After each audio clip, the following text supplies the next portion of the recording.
I'm Craig Kenneth, a relationship coach and a psychotherapist. Every relationship is different and every breakup is different. Work with me and you'll get professional help on your situation. And if you're in no contact, focused on personal growth, my workbook series, The Knowledge, will help you make changes like you've never made before. Available now at AskCraig.net.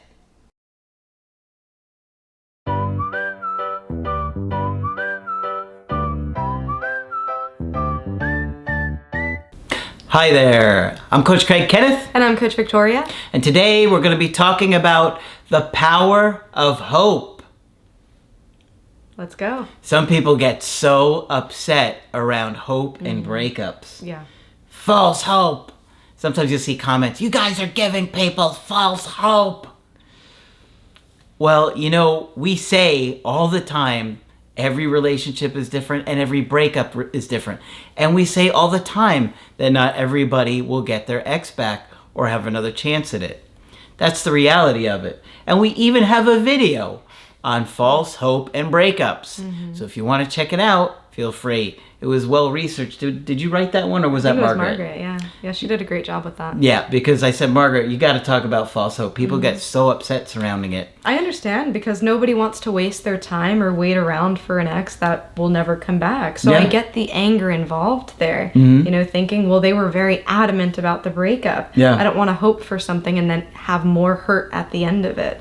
So we get that. Yeah, it's true. But, you know, we're always honest with you guys about what we see. And you could see a lot of times we give harsh truths in our videos, right? Me more so than anybody, probably. I'm guilty of it. But I tell you guys because I want to see you guys change and grow and learn. And if you don't hear these mistakes, then you're liable to make them again. And I don't want that for you guys. It's kind of like somebody who has really bad BO and nobody tells them. Yeah, right? Like, oh. Do you want to be the guy with the BO or do you want people to say, hey, Stinky? You know. Try this. What is this? It's deodorant. You don't know what deodorant stick looks like? I thought this was lip balm. That's Stinky right here. Just kidding. So hope, it's a powerful thing. And, you know, you don't have to try and get your ex back if you don't want to. You could just move on if that's what you want to do. If you're hoping that your ex will come back, I get that too. But that's where we're always focused on personal growth and changing your life and bettering yourself. And we have 1,200 videos, and probably most of them talk about mental health in some form or attachment theory and educating you on how to be a good partner. And guess what? People don't watch those videos on how to be a good partner and how to communicate better. So if you want to do those things, those videos are there, and we'd love for you to watch them. Hope is an interesting thing when it comes to breakups and other things in life. But what I see a lot with hope is that when people think they have a chance to get back with their ex, they're really motivated. Oh, yeah. The unfortunate thing that I see is when people think that their ex isn't coming back, they give up. They give up on the personal growth. They're depressed. They sit around focusing on the wrong things. And then they don't do anything to grow or change their life. Hope is so tied to our mental health. Super tied. You know, our level of hope is our level of motivation. So that's what we want you to understand through this video, that there are many benefits to hope. And it's not this false hope. It's that we don't know what's going to happen, that there is uncertainty, but there can be a desire for reconnection with an ex, that there's nothing wrong with that. No, of course not. You love somebody, you care about them. Of course you want them in your life. Right. And many of us so quickly go to the worst case scenario. You know, I hear from many of you guys, oh, this is completely hopeless. There's no chance. They said that they were done. They said it's over. They said we're never getting back together. And then you just resort to having that idea of that's what the future will be like. It affects your outlook. It affects your mood. And the reality is you don't know what could happen. No, it's true. And I just want to point out that I did a video years ago called 0% Hope. I still remember the client. She did several calls with me. She was absolutely adamant that she was the person that had no chance with her ex. Well, guess what? She did get him back. But then she didn't do the work. She went back to the mindset of, I thought he would never leave me again, and he left again. So that's why I tell you guys, if you're going to do the work, commit to it for 9 months. Put yourself on probation for 9 months. And this type of work that we're talking about, digging into your childhood issues, attachment wounds, relationship skills, these are a win-win to work on, regardless of the outcome. When we're thinking about a breakup, uncertainty. We don't know what will happen next. We don't know if we're going to have any type of relationship with our ex or get married one day. You know, the possibilities really are endless. And in breakups, it's a form of ambiguous loss. It's not like the person has died and there's a finality to it and it's concrete. You know, this is a situation where that person is still out there. We know that feelings change, situations change all the time. And so we want to open you up to all the different possible outcomes and prepare you for them. You know, this type of work that we're talking about benefits you regardless of the outcome. That's why we're always focusing on it, because irregardless of what happens with them or not, you're going to feel better in the long run. You're going to be more secure, more confident. Hopefully you're going to fill in those blind spots. You're not going to make mistakes like the way you did in previous relationships, and you're going to attract new people if that's what you want to do. But if you're feeling like, I just want my ex back, and you're focused on the hope of that, that's not necessarily a bad thing. Don't feel ashamed or weak or stupid. Sometimes people feel stupid. Yeah. They feel like, I don't want to be the fool that's, you know, harping after this person that doesn't even care about me anymore. Because at the very least, it will keep you motivated to grow. And if that's all that is motivating you right now, that's okay. It's okay if that's your motivation. You don't want it to be your motivation forever. Right. You want it to be about you, but it's okay if you do that in the beginning. And we also want you to be authentic with yourself. I know this fear of being a fool or being stupid can be there. You know, am I being dumb for not, you know, accepting the reality of this? Your heart wants what it wants. I think hope and desires are an amazing thing. You know, they show you kind of where you're at, the things that you do hope for. There probably was something about that relationship that you loved. That is information about yourself. I think that's great. And I do think that, you know, hope can propel you to that next level of growth where maybe your hopes change, maybe your desires change, but be real with yourself and what you want now. That's right. The feelings can change throughout the process, and whatever happens, maybe you have future interactions with your ex and things change. But, you know, hope can keep you motivated, right? Like if you're hopeful about your future, career, or whatever it may be, it's probably going to keep you working hard, as opposed to if you feel like, oh, things are never going to get better, then what's the point of trying? Right. And it's really human to hope. It's human to want to continue being around your partner, somebody that you were connected with. There's nothing shameful about that. It's very normal. Yeah. Hope is also something that can be built through looking at your small achievements. So if you are working on yourself, you have been watching the channel for some time, you're really diving into attachment theory, discovering things about yourself that you never even thought of before, finding those small little changes that have happened and celebrating those, saying, wow, I am a different person from 2 weeks ago, 3 months ago, 6 months ago, or more since the breakup happened because of this breakup, is a win, in my opinion. You know, that is a success. Yeah. So I want you to continue building that hope in those small achievements. One of the points that I love making on this channel and that I really try to drive home is that if you were able to land your ex not knowing all of this stuff, being the person that you were before, and you were able to sustain some type of relationship with them for some time, imagine now that you are conscious of these things, that you are working towards becoming a better partner, what is possible for you. You know, that might be your ex, that might be somebody else, but these small little achievements, these small little moves towards growth show you that what you're doing is working, even if it's slight. You might notice that your anxiety is slightly less. Maybe you notice that you feel a little bit more calm within yourself, that you are able to reassure yourself and it works. Or maybe you're more avoidant and you're starting to notice, wow, I've really been vulnerable about this breakup, or I've been able to talk with some of my closest friends about it so freely, and I'm practicing this vulnerability muscle. that in itself is really hopeful to me. So on many of your calls, sometimes, I could see that you guys are very depressed, but maybe I have like a little smirk on my face. It's because I am so excited about your future and I see the work that you're doing. I can go on a whole rant about how important this work is, but I'm going to step off of the No, but it's stand. okay. It's okay to have hope. And I think it really keeps you focused on having a great future and motivated, right? And, I think just people get stuck in where they're at and feeling like it'll be like that forever. But one of the books that I read back in college was Man's Search for Meaning by Viktor Frankl. It's a great read. Right?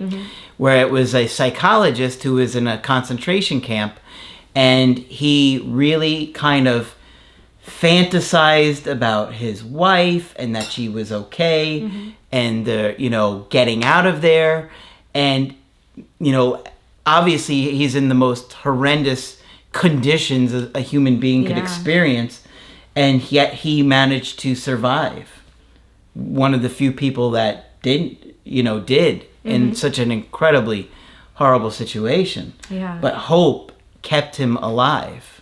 And I remember in that book a specific part where he's talking about a character that he remembers in the camps that always had a humorous mood. He was kind of like the class clown of the group, and he always kept smiles on people's faces despite what a treacherous situation that they were in.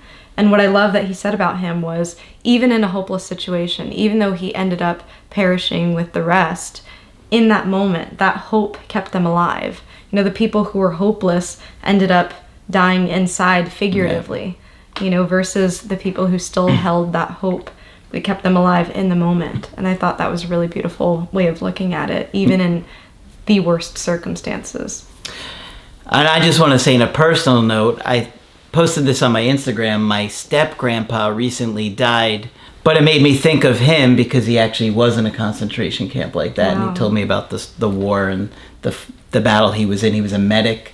And years later, he had seen one of his friends get shot in the chest, and he thought the guy died, and the guy stopped him on the street and said, "This man saved my life." Oh my gosh, wow. I shared the story on my Instagram recently. Wow, that's incredible. Yeah. Hope really is a powerful thing, and not just about the future, but also in the present moment. Some things that can help you cultivate this healthy type of hope is being as present as possible. Sometimes we can start ruminating on the past, on things that have happened, and it can really bring us down. It can discourage us. It can think that greater things aren't possible. And so being as present as possible helps. Yeah, because when you keep thinking about all the mistakes you made, then you're just like beating yourself up, and you're not focusing on healing or growing or changing. You're just stuck in the past. Yeah, and you're thinking, I'm going to fumble this again. I'm going to mess up again. When in reality, there's so much out there for you. There's so much to work on and grow with. Next is to surround yourself with positive, supportive people. Sometimes after a breakup, even our friends are very well-meaning. Sometimes they can be really discouraging. Sometimes they can say, they never cared about you. And sometimes their words are coming from a protective place. They're angry and sometimes say things out of that anger. So make sure you're surrounding yourself by people who will listen and will be that ear for you, that supportive ear for you. Yeah, when it comes to breakups, a lot of people just don't know how to interpret things. They will get things completely backwards in my book and give you a lot of bad advice. So please be careful. Right, yeah. Also, make sure you're talking about it. Process. Talking about it with people that you trust, not always taking their advice. If therapy is something that would be helpful to you, then seek that out. It's not the same as ruminating or sulking over the past. It's productive. It's talking about your feelings, emotions, experiences. If there are times where you do feel hopeless, that might be something that comes out. I feel hopeless. And that's okay. As long as you're also considering, I feel hopeless and I understand that change is possible. Yeah, I think there's a lot of times after a breakup that it's going to feel hopeless. But believe me, you would be surprised how many stories look hopeless and they turn around. But it's oftentimes when you make the changes in your behavior and you really blow that X away. And also make sure you have a plan. I know we're talking a lot today and it's a lot of talk. having a plan, sticking to the plan, having some sort of discipline, being able to make sure that you're working towards your goals and having some sort of direction is really important too. We want you to have hope. We also want you to be grounded and be making steps towards your progress that are practical.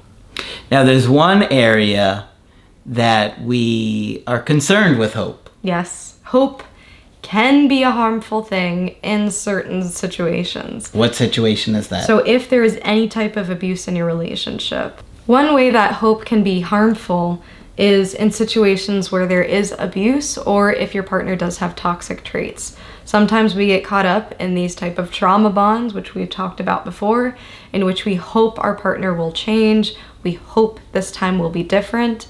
And we see these same patterns repeating over and over again. And so you really want to reflect and decipher for yourself, is it something realistic that this person is also going to work on their own personal growth? Am I safe with my hope? If I hope in this, will it land me in a situation that is healthier, more secure? Yeah. We don't want anybody to be mistreated or abused in any way. So if you find yourself in that situation, not that that person couldn't change, but we would rather you get professional help and hope that they get professional help and, proceed very, very, very carefully. Okay? Always get professionals involved if there's ever any kind of abuse like that. Oh yeah. Okay. And another way that hope can be harmful is if it is prolonged and if it is preventing you from living your life. We tell you all the time, do not put your life on hold, and we mean it. I believe that there is a gray area in which you can be open to having your ex back again and pursuing a relationship with them, and also be open to whatever new connections might be there. I think that place is totally possible. Right after a breakup, you might not feel like that's possible, and that's okay. But we want you to have a healthy hope in which opens you up for more opportunities rather than closes you off to everything else. Absolutely. Every situation is different. You're in a very different situation for many of the people watching this video right now. So you have to consider how hope can benefit you, how it could hurt you, and figure that out kind of for yourself slowly over time. How was our relationship? How could it be better if you're trying to get your ex back? Realistically, what are the chances that we can turn this around and have something good and have something healthy with each other?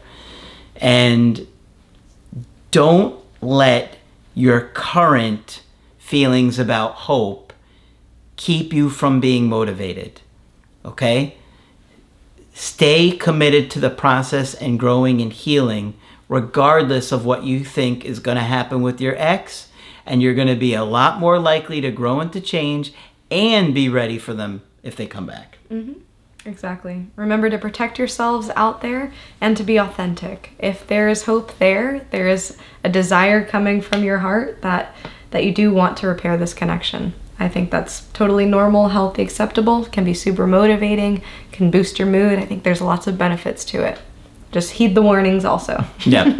And if you're still screaming at the computer or your phone, stop talking about false hope and breakups. Go watch the false hope and breakups video, okay? It's a good one. And if you want to get our help personally, you can do that on my website, askcraig.net. I do email coaching and I do Skype. Victoria is also available for Skype coaching. I'm here whenever you'd like to chat. Just click on her name at the top of the website to schedule with her. But that's it for this video. I'm Coach Craig Kenneth. And I'm Coach Victoria. And we will talk with you soon.